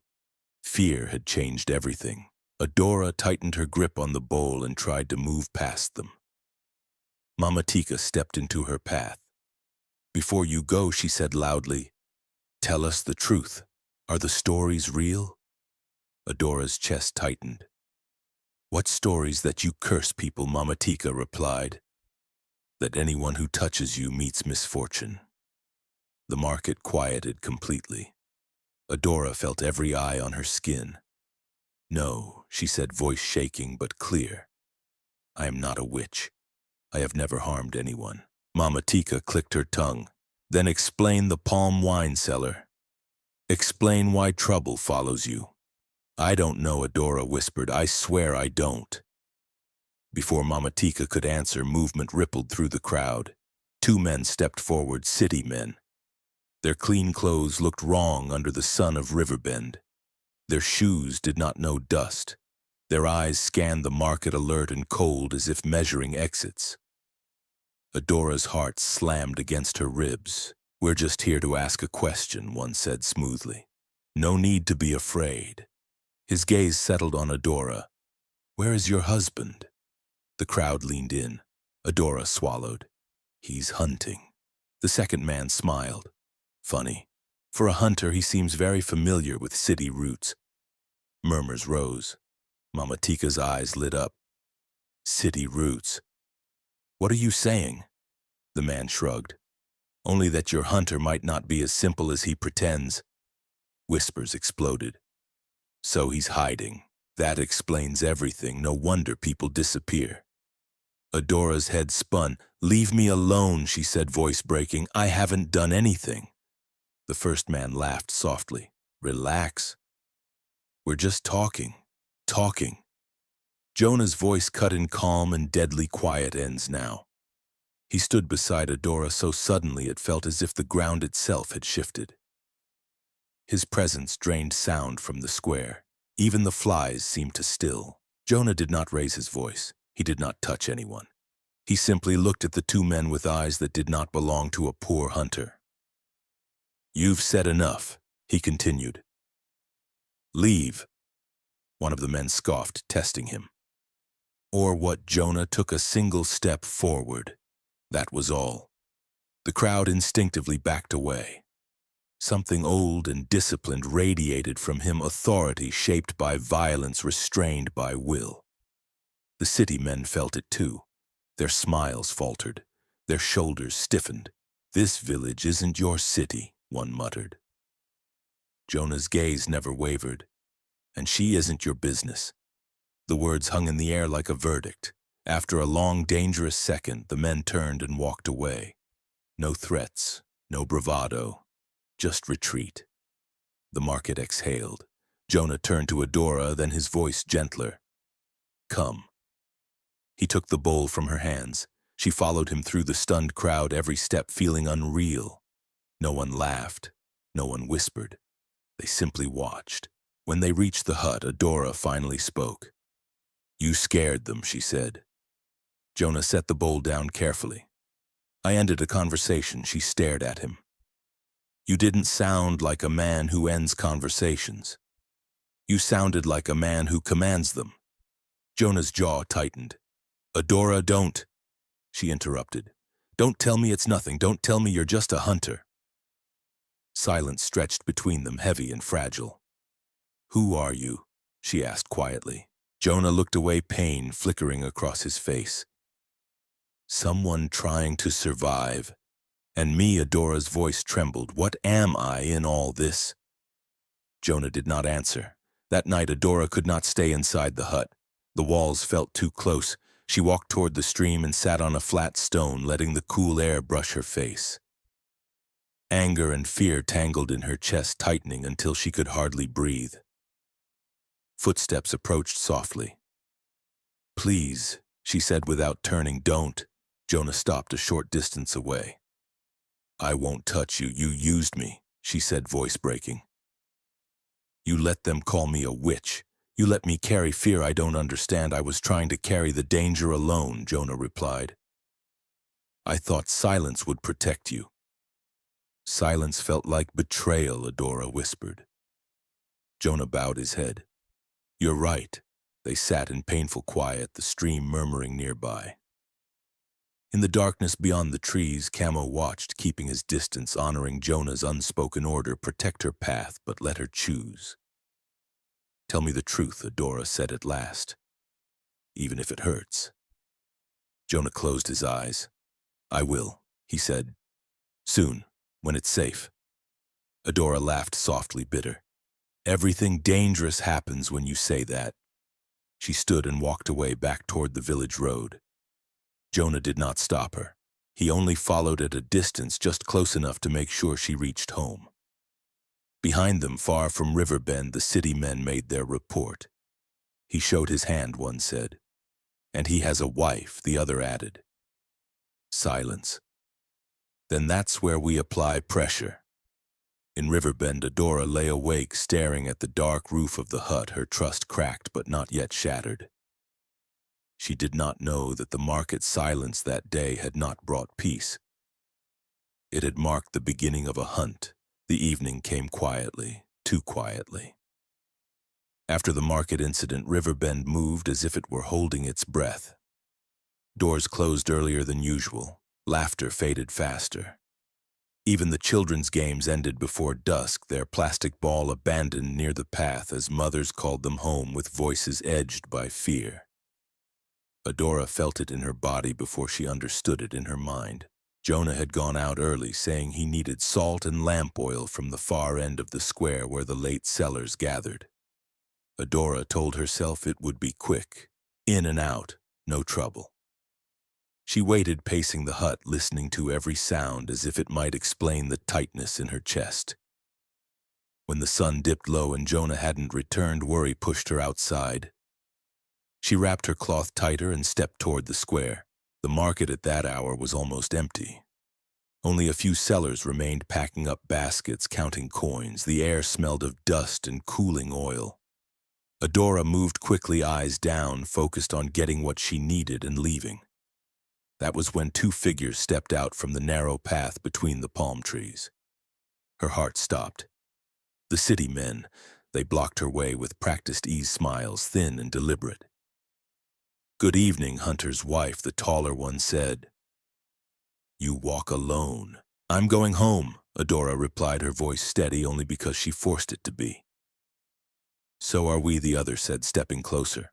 Walk with us. I don't want trouble, she said. The taller man chuckled softly. Trouble seems to find you. Adora took a step back. Her mind raced. Jonah wasn't here. The market was nearly empty. Fear rose sharp and cold. We just want your husband to see our faces, the man continued. That's all. From the far end of the square, a short, sharp whistle cut through the air. The city men stiffened. Adora turned. Jonah was walking toward them, not running, not shouting. Just walking. His steps measured, his face carved into something hard and unreadable. The calmness in his movement felt heavier than anger. The taller city man smiled wider. There he is, he said loudly. We've been waiting for you, Jabari. The name hit the air like thunder. Adora's breath left her lungs in a rush. Jabari. She looked at Jonah. He did not correct it. More whistles sounded from the shadows, from behind stalls, from the edges of the square. Men stepped forward one by one, emerging from places Adora hadn't noticed. They formed a loose circle wide enough to breathe, tight enough to control. They didn't shout. They didn't boast. They simply stood. Boss, one of them said quietly. The word echoed in Adora's ears. Boss. The city men's smiles faltered. They glanced around, measuring numbers. Posture, discipline. Whatever confidence they had brought with them drained away. You're hiding behind a village, one muttered. Jonah stopped beside Adora, close enough that she could feel the heat of him, but he did not touch her. You touched the wrong person, he said calmly. When you touched my wife. Silence swallowed the square. Even the lantern flames seemed to still. This isn't your city, the taller man snapped, trying to recover. You don't give orders here. Jonah took one slow step forward. The circle tightened almost imperceptibly. Leave Riverbend tonight, Jonah said, and never come near her again. The city men hesitated. Pride wrestled with survival. At last the taller man spat into the dust. This isn't over. It is, Jonah replied. They backed away, eyes never leaving Jonah's face. When they disappeared into the darkness, the circle loosened. One by one, the men melted back into shadows, leaving the square looking ordinary again, as if nothing had happened. Nothing except Adora's world collapsing. She stood, frozen, heart pounding, her mind replaying the words she couldn't escape. Jabari. Boss. She turned slowly to Jonah. Is that your name? Jonah's face softened just enough to hurt. Let's go home, he said. The walk back felt unreal. Adora's legs moved, but her mind lagged behind, trying to catch up. Every insult she had endured, every disappearance, every whisper. Pieces slid into place, forming a picture she had never been allowed to see. Inside the hut, Jonah lit the lamp and sat near the door as he always did. Adora remained standing. You're not a poor hunter, she said quietly. Jonah closed his eyes. No, you're not just hiding, she continued. You're being hunted. Yes, and you married me, her voice cracked, so you could hide better. At first Jonah said nothing, then slowly he spoke. At first, yes. The words cut deep. I needed a quiet life, he continued, voice heavy. A wife, a routine, something that made me look small. I told myself it was only to protect you from questions, from danger. You used me, Adora whispered. Jonah opened his eyes, pain flooding them. I chose you because you were kind, he said. Because you gave a stranger the best you had when no one was watching. I thought I could keep my heart out of it. He swallowed hard. I failed. Adora shook her head, tears spilling. You let them call me a witch. You let me carry fear and shame while you watched from the shadows. I was trying to carry the danger alone, Jonah said. I thought silence would keep you safe. Silence felt like betrayal, she replied. She grabbed her wrapper and turned toward the door. Adora, Jonah said, rising. Please don't walk the night roads. She didn't answer. The village was quiet as she walked. Too quiet. She made her way to the river and sat on the flat stone, the cool surface grounding her as the weight of everything finally broke loose. She cried until her chest hurt. Behind the trees, Camo watched, honoring Jonah's order: protect but do not interfere. Footsteps approached. Don't, Adora said without looking up. Jonah stopped a short distance away and sat on the ground, leaving space between them. You're right to be angry, he said softly. You're right to walk away. Then why did you follow me? She asked, voice raw. Because even if you hate me, Jonah replied, I still must keep you safe. The words hovered, fragile and true. Adora turned to him, tears streaking her face. She opened her mouth to answer. The world tilted. The stone slid. Her body went weak. Adora, Jonah caught her before her head struck the rock. He lifted her easily, panic breaking through his control. Camo, he called sharply. The truck. Now. As they sped toward the town hospital, Jonah held Adora's hand, whispering her name like a prayer. For the first time since his father died, fear not strategy ruled him. In the emergency room, bright lights replaced darkness.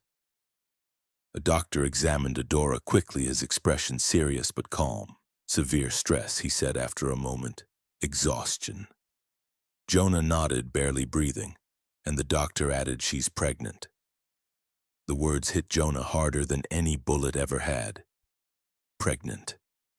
He sank into the chair beside the bed, gripping Adora's hand as tears finally came, silent, unstoppable. Outside, the night swallowed Riverbend again. But nothing in Jonah's life or Adora's would ever be hidden the same way again. The hospital room smelled of disinfectant and sleep. Machines hummed softly, steady and indifferent, as if life were something that could be measured and kept in rhythm by wires and screens. Adora lay still beneath thin white sheets, her breathing shallow but even. A strand of her hair clung to her damp forehead. Jonah sat beside the bed, his large hand wrapped carefully around hers, afraid that if he let go, she might disappear again. Pregnant. The word echoed through him like a drumbeat he could not silence. For years, Jonah Jabari had lived with death close to his skin. He had buried his father with vows clenched in his teeth. He had learned to plan for loss, to calculate danger, to survive. But this fragile life growing inside the woman he had hurt undid him in a way no enemy ever had. He leaned forward, pressing his forehead lightly against the edge of the bed, and for the first time in months he cried. Not loudly, not dramatically, just enough to wash the dust from his pride. When Adora stirred, it was the faintest movement, a twitch of fingers, a soft sigh. Jonah straightened instantly. Adora, he whispered. Her eyelids fluttered open. The room came into focus, slowly, white walls, a curtained window, Jonah's face drawn tight with fear and relief. Where? Her voice was thin. The hospital, Jonah said gently. You fainted by the river. Memory rushed back into her eyes, the market, the name, the truth. She tried to pull her hand away, but he held it not tightly, just enough to say he was there. The doctor returned not long after, explaining calmly about stress exhaustion, the danger of carrying so much fear in silence. And you're pregnant, he repeated. Adora's hand flew to her belly. A sound escaped her, half-sob, half-breathless laugh that broke in the middle. Pregnant, Jonah nodded, eyes shining. We're having a baby, the word we hung between them, fragile and hopeful all at once. Adora turned her face away. Tears slid silently into the pillow. You should have told me, she whispered, about everything. Jonah swallowed. I know. He stood and walked to the window as if the truth needed space to be spoken. When he turned back, his voice was different, stripped of strategy, bare of armor. My real name is Jabari, he began. My father was killed months ago. He led a powerful family. When he died, the work the enemies fell to me. I hid because I needed time to find who betrayed him, to make sure those responsible could never touch what he built again. Adora listened, heart aching. I came to Riverbend to disappear, he continued, to look small, poor, forgettable. His voice broke. When the moneylender suggested marriage, I saw a way to complete the disguise. A wife would make me invisible. So you bought me, Adora said quietly. At first, Jonah admitted.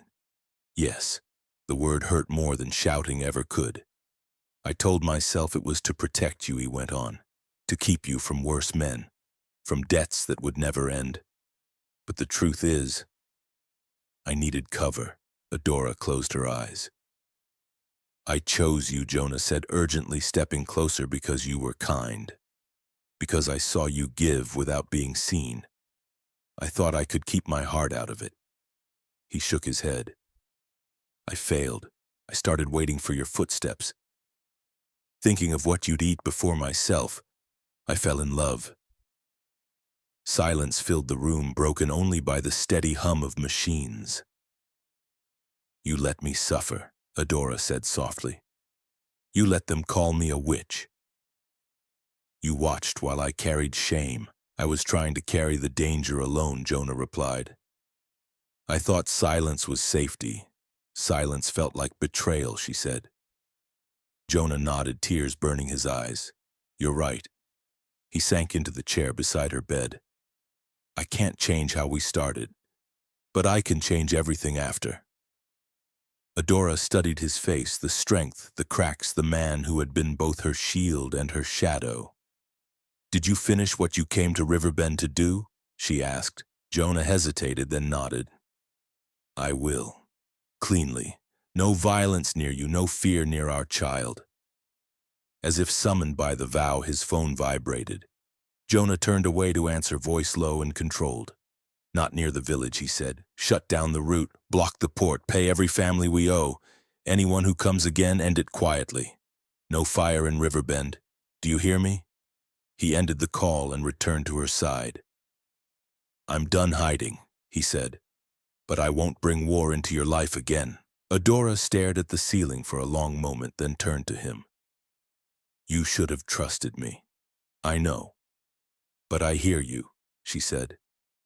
And I won't raise this child in lies. Jonah dropped to his knees beside the bed. Then let me earn you, he said. Let me be honest from this moment forward. She looked at her belly, then at him. Never lie to me again, I swear. Weeks passed. Adora recovered slowly, surrounded by quiet care instead of whispers. Jonah stayed close, sleeping in the chair beside her bed, reading quietly, learning how to be present without control. When the doctor finally discharged her, Riverbend witnessed a day it would never forget. They returned not in secret, not in shame, but openly. A proper wedding was held beneath the wide tree near the field. Drummers came from 3 towns. Elders sat beneath canopies. Women danced in bright wrappers that flashed like water under the sun. Jabari did not hide. He paid the full bride price, then doubled it, gifting the excess to widows and families who had struggled silently for years. He stood before the village and asked forgiveness for the harm his silence had caused. At the gate, Mama Tika, Peter, Ruth, and Daniel arrived, dressed like honored guests. We're family, Mama Tika said, chin high. Open the gate. The guard did not move. Your names are not on the list. We raised her, Peter snapped. You sold her, the guard replied calmly. They were turned away. The drums did not stop. The food did not pause. After the ceremony, Jabari moved Adora to the city, not into hiding, but into safety. The mansion was wide and bright, guarded but warm. There were walls, yes, but there were also gardens. Cameras, but also laughter. When their daughter was born, small and fierce, with warm brown eyes, Adora held her close and whispered, You are proof that pain can become something good. They named her Hope. Jabari stood beside them, one finger tucked into the baby's tiny hand. I will build our life on truth, he said. Adora looked at him, exhaustion and peace mingling in her smile. Then we are safe. Outside, the city moved on. Riverbend returned to routine, but a lesson lingered like a promise on the wind. Kindness is not weakness. Silence can wound, and love, when chosen honestly, can turn even a lie-born beginning into a home. Riverbend did not speak about the wedding for weeks. It did not need to. The memory lived in the way people lowered their voices when Adora's name was mentioned, in the way the elders shook their heads slowly as if replaying a moment they wished they had handled differently. It lived in the empty space at the gate that day, where Mama Tika and her family had stood and been turned away, not shouted at, not humiliated, just calmly denied. "You sold her." Those words had closed a chapter Riverbend could not reopen. For Adora, leaving the village did not feel like running away. It felt like finally stepping out of a room where the air had always been too thin. The city welcomed her quietly, not with noise or spectacle, but with space. Space to breathe, space to heal. The mansion Jonah Jabari brought her to was nothing like the hut by the bush. It was wide and bright, with tall windows that let the sun pour in freely. There were guards, yes, and cameras that watched corners Adora hadn't known existed. But there were also flowers lining the walkways and birds nesting in the trees beyond the fence. For the first few weeks, Adora barely spoke. She woke early out of habit, her body still trained by years of survival. She cleaned what did not need cleaning. She flinched at sudden sounds. At night, she sometimes woke with her heart racing, half expecting laughter, whispers, accusations. Jabari noticed everything. He did not push her to talk. He did not explain his wealth again or parade his power before her. Instead, he learned a new kind of patience, the kind that listens without asking, that waits without demanding. He walked the halls at night like a man who had finally put down a heavy load. There was still work to be done, enemies to neutralize, accounts to settle, but Jabari drew a line around his home and named it peace. Orders were given clearly and without debate. No violence near her, no fear near my child. Men who had once followed him without question now learned that his quietest commands were the ones that mattered most. Adora's pregnancy changed everything. With each passing week, her body softened, then strengthened in new ways. The baby's movements became something she looked forward to, small reminders that life could grow even in soil that had once been trampled. Jabari attended every appointment. He listened as doctors spoke. He held Adora's hand during moments of fear and wonder alike. When she felt weak, he did not tell her to be strong. He simply stayed.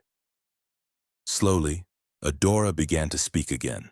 She told him about the nights she went to bed hungry as a child, about scrubbing floors until her hands cracked, about the shame of being blamed for things she didn't understand. Jabari listened without interruption, each word carving deeper truth into his chest. "I won't let our daughter learn silence the way you did," he said once. Adora nodded. She will know her voice matters. When labor came, it came fast and fierce. The hospital room filled with sound commands, encouragement, pain. Jabari stayed at Adora's side, his strength steady where fear once lived. When their daughter finally arrived, her cry sharp and strong, Adora wept openly. She held the baby close, breathing in her warmth, her reality. They named her Hope, because hope was what Adora had carried when nothing else was allowed. Because hope was what survived hunger, mockery, and betrayal. Because hope was what turned a lie into a future. When they returned home with their child, the mansion felt different. Warmer, alive. Adora walked the halls with her daughter in her arms, whispering stories into her tiny ear, not fairy tales, but truths. "You are loved," she whispered. "You are chosen. You will never be sold." Jabari watched them from a distance, his heart full and humbled. He had ruled men. He had commanded fear. But nothing had ever taught him responsibility like the weight of that child's tiny hand closing around his finger. Weeks later, Riverbend written in careful, unfamiliar handwriting. Adora recognized the words immediately, Mama Tika's voice stripped of its sharpness. The letter spoke of regret without apology, of hunger that had returned when the debt came again, of nights spent wondering if they had sold more than a girl that day. Adora folded the letter slowly. "Do you want to answer?" Jabari asked. She shook her head. "I forgive them," she said, "but forgiveness does not mean return." He nodded, respecting the boundary without question. Life settled into a new rhythm. Adora learned to enjoy mornings that began without fear. She learned that kindness could exist without cost. She opened a small foundation in her daughter's name, supporting girls who had been pushed aside the way she once had been. Jabari stood beside her, not as a shadow, not as a protector with secrets, but as a partner who had chosen truth, and Riverbend learned its lesson slowly. People there would one day tell the story differently. They would say the girl who was sold became a powerful woman. They would say the hunter was a king in disguise. But the truth, the real truth, was quieter than that. A woman the world had laughed at became a queen in her own home. Not because of gold, not because of fear, but because she chose dignity when the world offered her none. And a man who had lived by silence learned that love does not survive behind walls of lies. On some evenings when the wind passed through the trees outside their home, Adora would sit with hope asleep against her chest and listen. The sound reminded her of the stream by Riverbend, of tears shed on cold stone, of promises made in pain. Only now the sound did not hurt. It sounded like a vow kept. It sounded like a future that could not be sold.